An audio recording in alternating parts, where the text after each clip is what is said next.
Rajeev Gandhi വധക്കേസും Nalini ശ്രീഹരനും. 1991 May 21 തമിഴ്നാട്ടിലെ തെരഞ്ഞെടുപ്പ് യോഗം നടക്കുന്നു. നിറഞ്ഞ പുഞ്ചിരിയുമായി രാജീവ് ഗാന്ധി വേദിയിലേക്ക് കടന്നു വരുന്നു. കുറച്ചു നിമിഷങ്ങൾക്കകം അവിടെ ഒരു പൊട്ടിത്തെറി നടക്കുന്നു.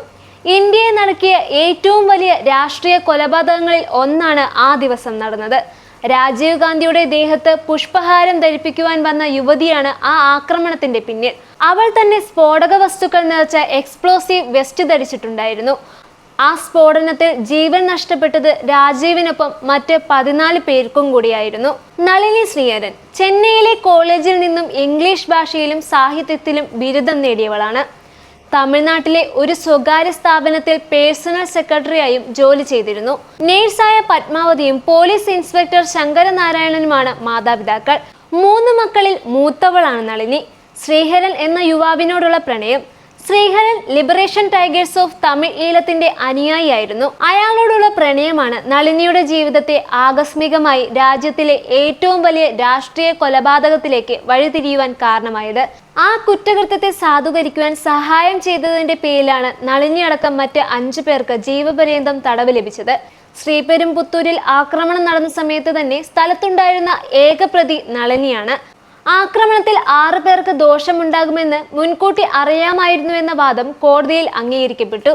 ജയിൽ ജീവിതം ഏറെ കടുപ്പമായിരുന്നു. 2019 നളിനിയും ശ്രീഹരനും ചേർന്ന് പ്രധാനമന്ത്രി മോദിക്കും മദ്രാസ് ഹൈക്കോടതി ചീഫ് ജസ്റ്റിസിനും ആഭ്യന്തര സെക്രട്ടറിയുടെ ഓഫീസിനും ദയാവധം അപേക്ഷിച്ചു. 1 വർഷത്തിനു ശേഷം വെല്ലൂർ ജയിലിൽ ആത്മഹത്യ ചെയ്യുമെന്ന ഭീഷണിയും നളിനി ഉന്നയിച്ചു. അവരുടെ അഭിഭാഷകൻ പുകഴേന്തിയുടെ വാക്കുകൾ പ്രകാരം ജയിലിൽ അധികൃതർ ആത്മഹത്യാ ഭീഷണിയുടെ യഥാർത്ഥ കാരണം മറയ്ക്കാൻ ശ്രമിച്ചു. 2022 കേസിലെ മറ്റൊരു പ്രതിയായ AG പേരറിവാളിന് സുപ്രീം കോടതി ആർട്ടിക്കിൾ 142 പ്രകാരമുള്ള പ്രത്യേക അധികാരങ്ങൾ ഉപയോഗിച്ച് മോചനം നൽകി. അതേ മാർഗം ഉപയോഗിച്ച് നളിനിയും മോചനം അഭ്യർത്ഥിച്ചു. മദ്രാസ് ഹൈക്കോടതി വരെ മോചിപ്പിക്കുവാൻ അധികാരമില്ലെന്ന് നിരീക്ഷിച്ചെങ്കിലും അവസാനം സുപ്രീം കോടതി ഇടപെട്ടപ്പോൾ നളിനിക്ക് ലോകം വീണ്ടും തുറന്നു. Justice BR Gavai, justice BV Nagarathna എന്നിവരടങ്ങിയ ബെഞ്ചെടുത്ത വിലയിരുത്തലുകൾ ഏറെ പ്രസക്തമാണ്. നിങ്ങളെ ഇനി ജയിലിൽ അടയ്ക്കുവാൻ ഞങ്ങൾക്ക് ഒരു കാരണവുമില്ല. ജയിൽ പരിപാലനത്തിൽ നല്ല പെരുമാറ്റവും വിദ്യാഭ്യാസവുമാണ് ഈ വിധിക്ക് പ്രധാനമായത്. തന്റെ പിതാവ് കൊല്ലപ്പെട്ട സംഭവത്തിൽ പങ്കുള്ള ഒരാളെ നേരിട്ട് കാണുവാൻ തയ്യാറായ പ്രിയങ്ക ഗാന്ധി 2008 നളിനിയെ ജയിലിൽ സന്ദർശിച്ചത് കേസ് ചരിത്രത്തിലെ അപൂർവമായി വിലയിരുത്തപ്പെട്ടു. നിന്നോട് ഞാൻ ക്ഷമിച്ചു എന്നായിരുന്നു പ്രിയങ്കയുടെ സന്ദേശം എന്ന് പിന്നീട് നളിനി വ്യക്തമാക്കി. നളിനിയുടെ മോചനം രാജ്യത്ത് തന്നെ വിഭിന്ന പ്രതികരണങ്ങൾ സൃഷ്ടിച്ചു.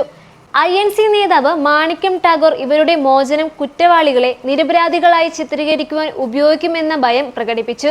അവസാനം 31 വർഷത്തിനു ശേഷമാണ് നളിനി ജയിൽ മോചിതയായത്. പുറത്തിറങ്ങിയ അവർ രാജീവ് ഗാന്ധി വധവും ജയിലിൽ അനുഭവിക്കേണ്ടി വന്ന പീഡനങ്ങളും വ്യക്തമാക്കിക്കൊണ്ട് തന്റെ ആത്മകഥ എഴുതി.